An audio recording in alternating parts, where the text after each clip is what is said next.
বন্ধুরা, এটা হচ্ছে নিতুড়িয়ার দুর্গাপুজো। দেখো, নিতুড়িয়ার দুর্গাপুজোর প্যান্ডেল। ভামুরিয়া যে আছে তার আগে হচ্ছে নিতুড়িয়া, এটা রোডের উপরই পড়ে। ইসেরঘর ঘাটটা পেরিয়ে সোজা গিয়ে বাঁ সাইডে কিছুটা গেলেই তোমার রাস্তার উপরেই নিতুড়িয়ার এই প্যান্ডেলটা দেখতে পাবে। বিশাল প্যান্ডেল করেছে মাঠের মধ্যে, কিন্তু এটা রাস্তার উপরে। ভামুরিয়াটা একটু ভেতর দিকে ঢুকে, কিন্তু এটা একদম রোডের উপরেই পড়ে। এটা প্যান্ডেলটা দেখতে পাচ্ছ করেছে এবারের 2025-এর, এটাই এনাদের থিম পেয়েছে। ঠাকুরও তোমাদের দেখাবো। প্যান্ডেলটা প্রথমে দেখো। এই প্যান্ডেলটা নিতুড়িয়ার এবছর এর প্যান্ডেল। বিশাল প্যান্ডেল করেছে, লাইটিংও ভালো আছে।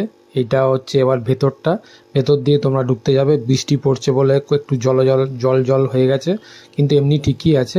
এটা দেখতে পাচ্ছ দুর্গা প্রতিমা।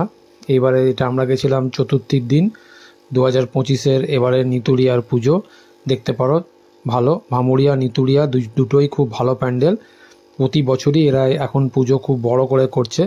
এই প্যান্ডেলে দুর্গা প্রতিমা দেখতে পারো, দুর্গা এখানে খুব ভালো করেছে।